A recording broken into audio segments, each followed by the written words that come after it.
a new champion of ODI women's cricket, but in a night that mattered the most, Team India held on to their nerves. They not only managed to bowl out South Africa, but they paid a legacy tribute to generations that played women's cricket in India. There were scenes of emotions, there were heartening scenes that were witnessed, including where they gave tribute to former players of the team, including their fast bowler veteran Goswami and also Mithali Raj, their former captain as well. I'm your host Ahmed Nawaz. You're watching The Scoreboard, coming to you live from our Islamabad studios of Pakistan TV. It was a lot to play for, but South Africa would still keep their head up high. It was a heartbreak nonetheless. Laura Wolfhard was the lone ranger as she almost propelled South Africa to victory. The way she scored 100 was absolutely fantastic, but one rash shot took the game away from South Africa. One tactical decision for me went very wrong. I thought Nadine de Klerk should have come in earlier and given a lot of support to Laura Wolfhard, but the fact remains that it's a heartbreak. They wanted to give a lasting tribute to their veteran Marizan Cap. That didn't happen as well. Cap herself couldn't score. That was another blow to them as well. But you got to applaud the captaincy of Kaur. She was absolutely brilliant when it mattered the most, and some of the changes she made really worked for them as well. We're going to be discussing this and lots more. Let's take a look at our other top stories. Then we take your focus to Faisalabad now, where South Africa and Pakistan teams have arrived as they're all set to play an ODI series amongst themselves. And international cricket is returning to Faisalabad. It's a historic moment as well, because there's a lot to play for when you talk about one-day international cricket. All eyes will be on Pakistan. Just a short while ago, we had a press conference today of Pakistan's newly appointed ODI skipper, Shaheen Shah Afridi as well. He had a lot to say, and he was also asked a question about his run at captaincy, how long it's going to be. And he said, my primary task right now is to lead the team, and I'm thinking about nothing else. So I think very maturely responded, but you never know with Pakistan cricket. But it is a new era, and we're very interested to see this as well. The trophy has been unveiled as well of the series. So, of course, like I said, a fantastic glittering trophy and a fantastic Faisalabad stadium that promises to be a house full as well. Then from there onwards, we move on to a 17-year wait that has ended for Iqbal Stadium, Faisalabad, and 16 ODIs played here for Pakistan. Pakistan's winning margin is absolutely immense, the percentage that they enjoy. So it's going to be a favorite hunting ground. Then we move on and we discuss tennis. Yannick Sinner triumphs in Paris to regain his top ranking once again. This is the fourth player to remain undefeated in 35 years. He defeated Auger Aliassime in the thrilling final. Italian star has lifted the maiden prestigious trophy. Yannick Sinner has had a series of heartbreaks in Grand Slams, but finally he's overcome that skeleton and that curse to once again be crowned champion in Paris. Then we move on and we discuss football. Manchester City beating Bournemouth 3-1. Haaland, of course, amongst the goals as he moves on to be the leading goal scorer right now in the Premier League. City now creeping up their difference with the table toppers in the English Premier League, Arsenal as well. Then, of course, we move on and give you an update for all you WWE fans and, of course, wrestling as well, where CM Punk has knocked out Jey Uso to become a 7th-time WWE World Champion. Punk, of course, solidifies the top-tier wrestling status, regaining championship after a hard-fought battle as well. It's about time now. We had a famous face as champion once again. People have started to disconnect from wrestling ever since new faces have come in. So congratulations to CM Punk. That is something that we wanted to update our wrestling fans on as well. Time now to discuss things in detail. Of course, we will start off with women's cricket. It's just been a tremendous moment for Team India. To discuss this further in studios, we've been joined by first-class cricketer and sports expert Kashif Majeed. Assalamu alaikum, how are you? Walaikum Ahmed, perfect, you all right? Well, what a thrilling final. I know we would have expected something better from Laura, but she, did everything possible. But it was a night where one might say everything was working for Team India. I guess it all started with the way they have batted initially, their openers, and then it was, after half an innings, 25 overs, they'll be thinking around 350. Could come back by South Africa, restricting them to 298. Only 69 runs scored in the last 10 overs. South Africa bowled very well, but when they came on to bat, it was only Laura Woolward who was still standing there, and nobody. They all chipped in 20s and 30s, but no one actually scored a 50 to support her in his cause, and she was playing a knock of her life, because everything touches was, it was middle of the bat, and And previously, we talk about Laura being a batter who scored at a strike rate of 80, but in the final, where everything mattered most, she was around 100 plus strike rate in that final. So most probably she just wanted a 50 from other batter. Most probably she could have done that. And you talk about that Nadine de Clercq, most probably where Jafta was sent in, most probably that can be a place where Nadine de Clercq could be asked and go and have a innings of berserk, or score 2-3 quick boundaries, a quick fire 30 or 40 odd runs, and maybe that score run rate required could have been lesser than 6, and that could be easily done by Laura Woodward. So most probably few tricks missed in the final, but thanks to PTV, we can talk about India's win and we can celebrate that. We watched the match live. Yes, we watched the match live, and we can talk about the way they have performed. And nobody's asking to stop that, because it was immense from Indian cricket. Absolutely. Yes. I want you to analyze the tactical captaincy of Harmanpreet Kaur, because I thought she was brilliant. Everything she was doing was working in her favour, I understand. But the field placement really did the job. They packed the offside, they stopped those singles, and even they brought mid-off up into the circle, which really stopped that odd signal, because I was analysing India's batting in 25, over number 25 till 50.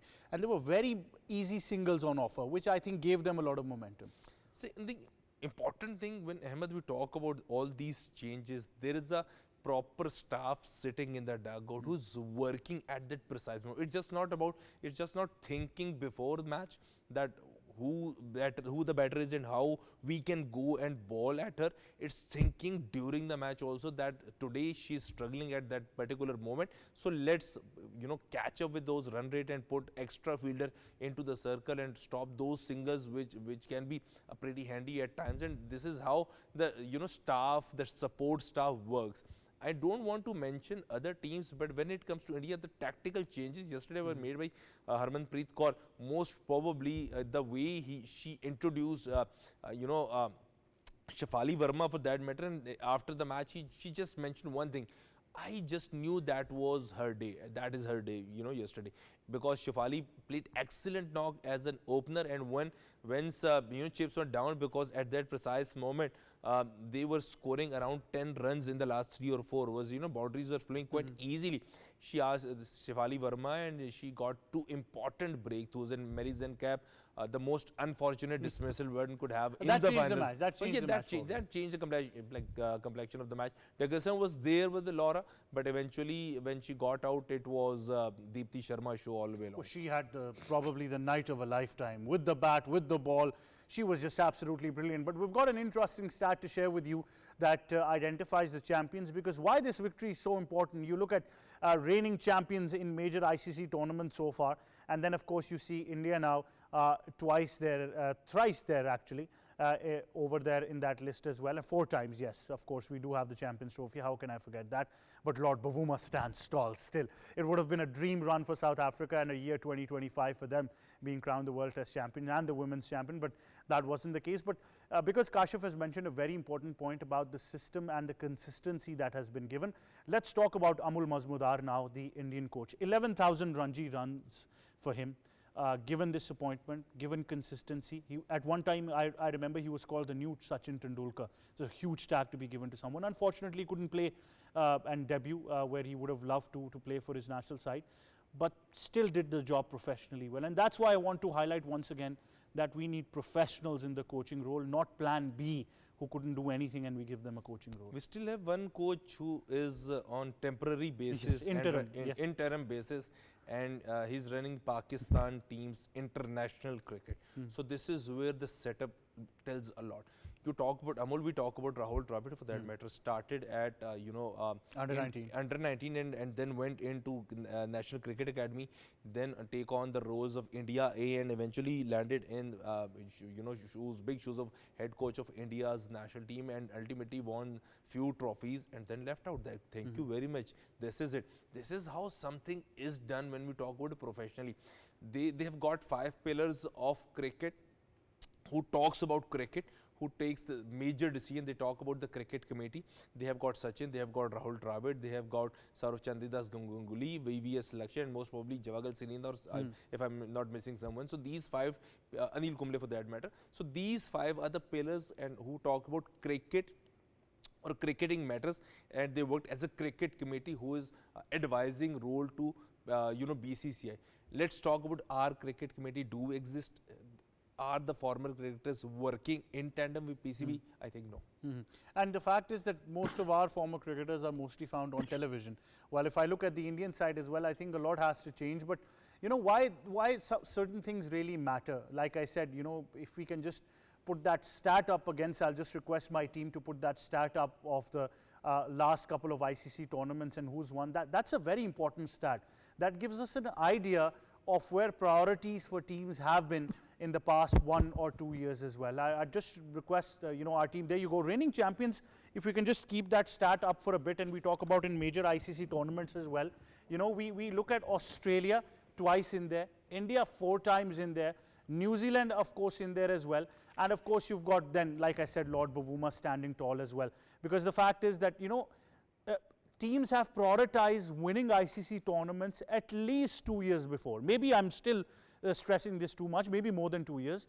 But Kashif, I think the focus has to go back. Even with this Indian lineup, I was looking at their players for the women's team, even their skipper as well. They've been there for a long time. It's been consistency. Apart from Shri Charani, who just debuted in March and in 6 months won a World Cup, that's a dream story. Otherwise, they've not made any chops and changes, even after losing ICC tournaments. When we go through Indian lineup, you know, it's just not these players got a consistent chance. These players performed on the biggest stages too. You know, there are still 2 ICC trophies which Harmanpreet Kaur has her name written on it because she lifted those 2 trophies. Absolutely. It's just not this World Cup or this year. We do talk about their loss in 2017 against England. It was a sure shot win and ultimately they collapsed. That was Mithali Raj's captaincy. So most probably they have a long history, and it's just not history. They've created a match or a team out of, you know, women's cricket also. You know, you go through Mithali Raj and Jhulan Goswami's autobiographies for that matter. You always find the struggles they had. They always find the struggle to convince BCCI to take women cricket seriously. And when they took women cricket seriously, now they are the ultimate champions because they've beaten Australia convincingly in the semi-final, because Australia seems to be unbeatable side, but they beat them, and eventually they got the final in Mumbai, you know, lifting a trophy in Mumbai. It was something to cherish, but it was something to ponder because they've started doing this work, this hard yards, most probably 10 years ago, you know. Absolutely. Finding out Harmanpreet Kaur sticking to her, Jhulan Goswami sticking to her, and now when we go through this team, we are not watching most probably the women cricket quite regularly, but I can go through this entire Indian lineup without hesitating because I've seen those faces. I've, you know, go through this entire team, even knowing their ages too, because they've been there. And this is the interest just not for me.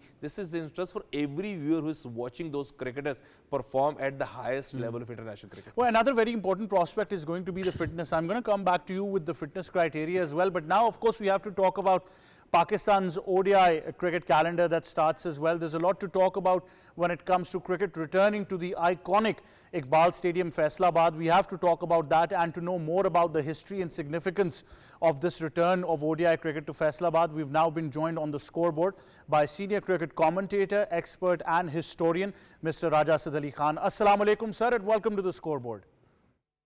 Thank you very much. It's always a pleasure to talk to you and you know, appear in your much noted and famous cricket show. Thank you very much, Nawaz.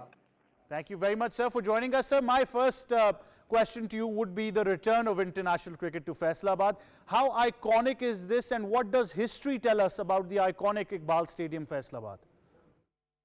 Yes, Iqbal Stadium, once known as the city of industry, it's called as the Manchester of Pakistan.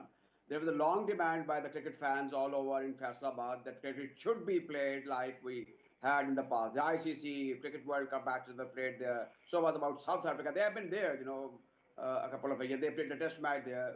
But for years and years, the city has been ignored. Now it's from the high office of the Chairman Cricket Board, Mr. Mohsin Naqvi, who have decided to give away 3 important South African matches, the ODI matches, to this very famous city. This is a very important city by all means. It's on the roadside of motorway roadside, who links Lahore to Islamabad. Beside, there's numerous top-class hotels and with wide roads and a very good stadium as well. Above all, there's abundance of cricket fans. The population is the third highest in Pakistan, and I believe the cricket will further flourish. Faisalabad is a city who has some good record in Kazim Trophy and the limited over national cricket in Pakistan. So it's a big day as far as Faisalabad is concerned, and as far as the Pakistan overall cricket is concerned. The cricket should be amplified, and I'm a firm believer that as the time rolls on, the PCB will further look. The cities like Bahawalpur, Sargodha, Sialkot, Gujranwala, and of course Shekhupura, who have now seldom hosted the international matches. Uh, as far as Faisalabad, the historical perspective is concerned, India played their first ever test match here in late 70s, and then onward there was a plenty of international cricket played here. Then there was a gap, rather a vacuum. This become, a redundant stadium as far as Iqbal Stadium is concerned. But now I'm told a lot has been done, renovation has been done. There's the quality facilities has been provided to the spectators, good washroom and dressing room have been further improved to the high standard of up to the high standard of ICC and of course PCB. So it would be a great day for cricket fans all over, and I should say long live Faisalabad and cricket and Pakistan cricket. Absolutely. There's so many interesting facts with this stadium as well. In 1978, it was this very stadium where for the very first time a Pakistani cricketer in Pakistan had asked for a helmet after a bouncer from Kapil Dev. And then moving on in 1998 to 99 in a test match versus Zimbabwe, it was abandoned without a ball being balled due to dense fog. So all kinds of historical aspects have been happening in Faisalabad. But I think Mr. Asad Ali Khan is absolutely right about the application of cricket. We've got fantastic venues that can be renovated, including Sialkot, Bahawalpur, Hyderabad. I think all of these cities now need to come to life as well. But talking about ODI cricket, Mr. Asad Ali Khan, it's a new chapter now for Pakistan. Once again, we see a change in leadership as Shaheen Shah Afridi has been appointed as Pakistan's ODI skipper. Now, this has happened after a long time that a fast bowler has been given the reins of the captaincy. Now, of course, his own fitness has often been a question mark for many cricket experts. But today's press conference, he was very, very confident. We're of the opinion that he must be given a consistent run regardless of results. What is your take on that? Very pertinent point to raise, that he should be given some permanent position as a captain, Shaheen Shafidi, whatever his personal contribution is. Changing time and again the white ball cricket captain is not serving the purpose. And so is, about test cricket. There were several news that the test captain is being changed, which I think would not establish cricket in longer term. Pakistan has been a most talented cricketing nation, but certainly will lack in talent in terms of leadership, of course, batting and now bowling as well. Shaheen Shah, I personally believe, should learn from his past mistakes. He should behave with all the inborn qualities which he has. And secondly, his son-in-law, famous Pakistan cricketer Shahid Afridi, who himself has been captain in all formats. By all means, by all perspective, I would say, of cricket, Pakistan, PCB, the headquarters of cricket, or the chairman should think twice before changing captain, because consistency is very important as far as cricket is concerned. We have become laughing stock that we have changed certain white ball cricket captains over the months that did not have served any purpose. Shaheen Shafridi, though lack in pace, that killer instinct, that dedication, determination, and that early breakthrough instinct, which was part and parcel of his bowling ability. Now, sir, what has culturally gone wrong is the question. We've seen some of the great fast bowlers to play for Pakistan, Wasim Wakar, we talk about Shoaib Akhtar, we go all the time back to Sarfraz Nawaz Saab as well, who have been in the nets day in and day out bowling 20, 30 overs. What has culturally changed that now our bowlers are not even equipped to bowl 4 overs at a time, and often I have seen a fast bowler at least bowling 20 overs in net sessions, because now the question will be, will they be able to bowl 10 overs? I should not be praising too much to you, but it's another very pertinent question, rather a bouncer. PCB has started school cricket. This is a very good omen, I tell you. All people you have talked, they were byproduct of school, club, and college cricket. Now all the three nurseries are not working properly. The clubs are gone story. Instead of clubs cricket, now there is a new term called as academies, money minting, business for some of the cricket managers. So club cricket is altogether was a different. School cricket, remember the 1952 team, 1948 Pakistan team was having all players from Islamia College, Government College, Muslim Model High School, Islamia High School, Central Model, and Bazang High School. They were all students of school and college. I've told you earlier that when Pakistan defeated India in 1952 at Lucknow, the statesman had a super lead in front of the paper that Lahore College boys defeated all India. Shame on India. So that was the power, the club and college cricket. Now PCB has thought. It's now, I would say, an originator of this school cricket is Mr. Mohsen Naqvi, who has recently inaugurated a tournament in Lahore, rather day before yesterday. He felt that it's the powerhouse, the school and college cricket. They were all school boys once they started their career, 15 over, 20 over, 25 overs. And I comment on a match day before yesterday between Exton College and Beacon House. I saw quality cricket, the tall, energetic, lengthy cricketer who bowled 5 to 6 over at stretch with full energy and pace. So you need the basic cricket. I'm going to come back to you, sir. I'm just going to move on to Kashif in studios, because another very particular hallmark of Pakistan cricket these days is whatever you're discussing, you have to discuss Babar Azam. Once again, he's in the limelight. Back in form, yes. But once again, I think even in his post-match interview, he said that I want all players to be given equal support than what I've received.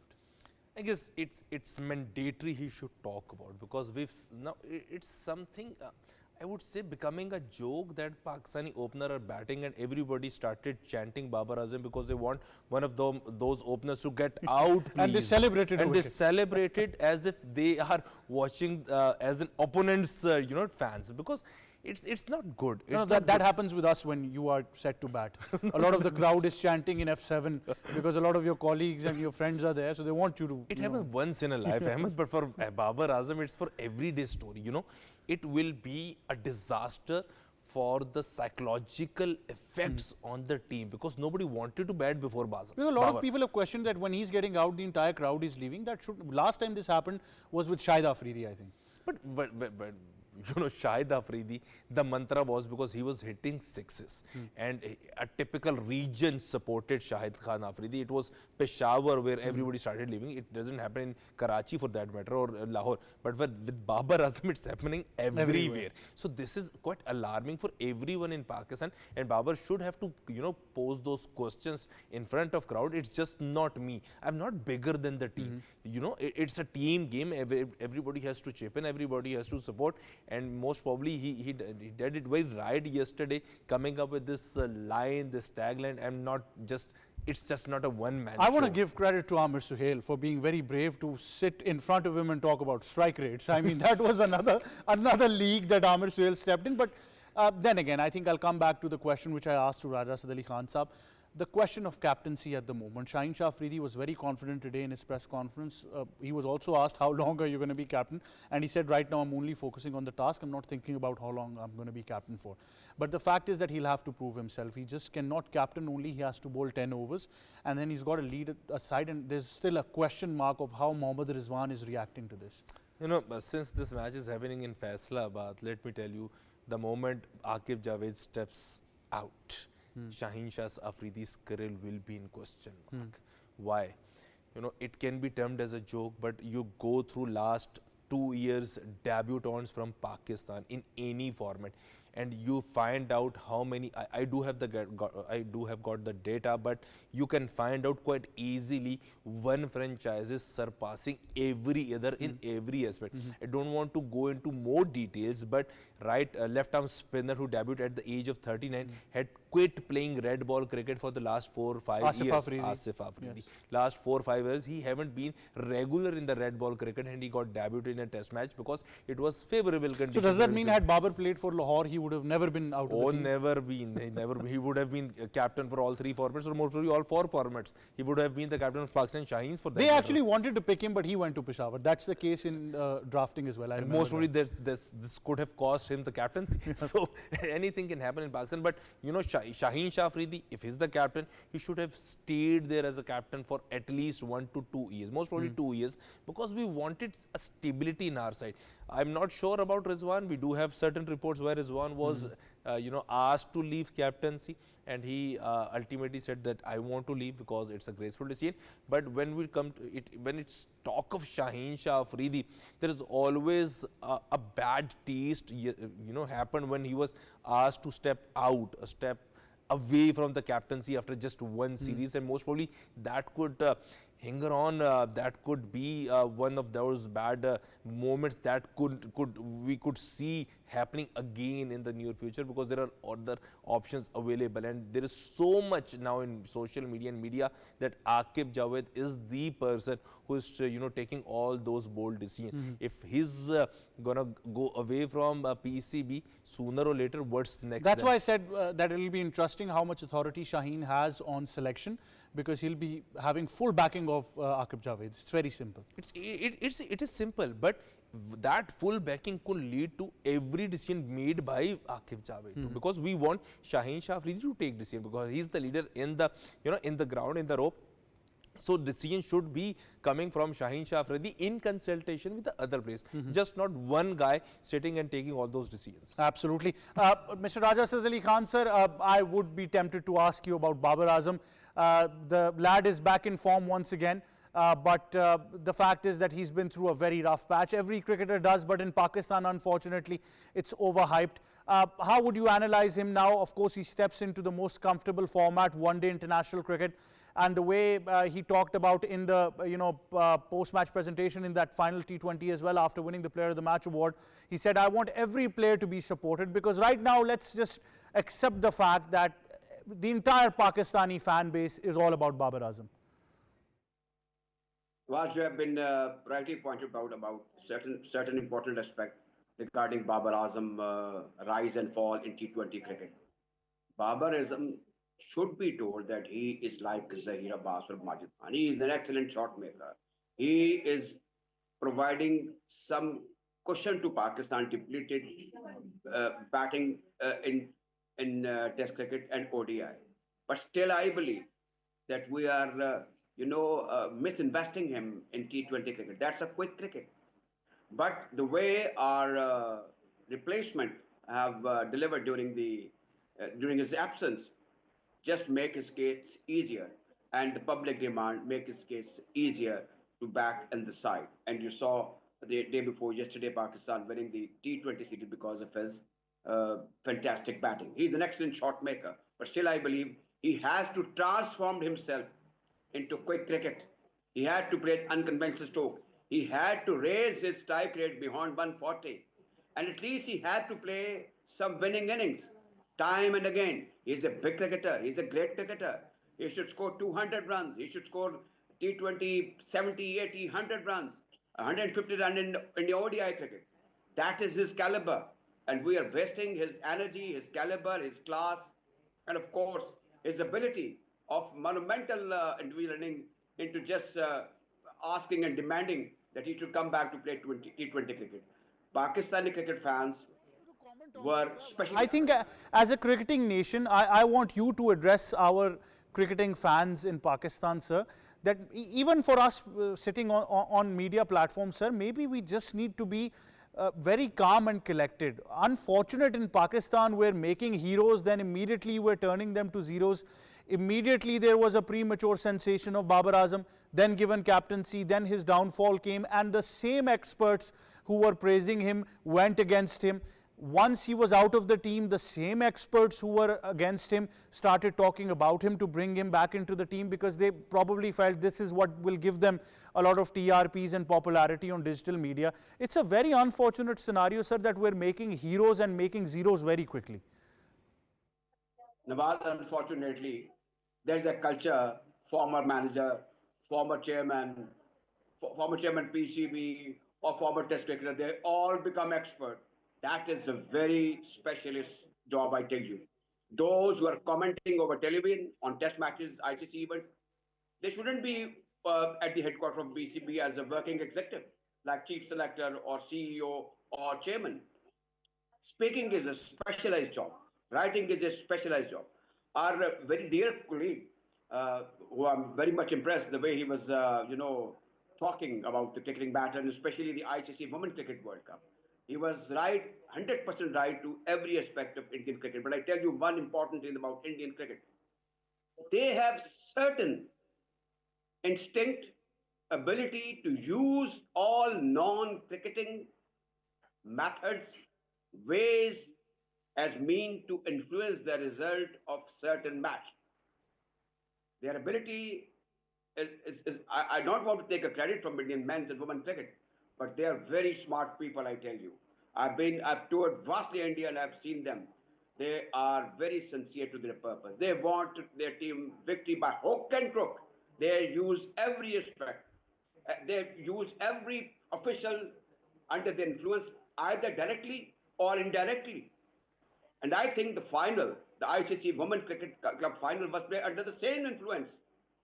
Because from chauffeur-driven car of BCCI, from the hotel chef, from the local cricket association, Vidarbha Cricket Association, Punjab Cricket Association, all officials, they are die-hard and they hard-press themselves or others for a possible Indian victory. Because cricket and their Bollywood. Thank you very much, Mr. Asad Ali Khan, sir, for joining us on the scoreboard. Always valuable insight into the game and also a lot of cricket history by Mr. Asad Ali Khan as well. Thank you very much to you as well, Kashif, for joining us in this segment. Now we, of course, go towards a short break. When we come back, we've got lots more to discuss. Keep watching the scoreboard.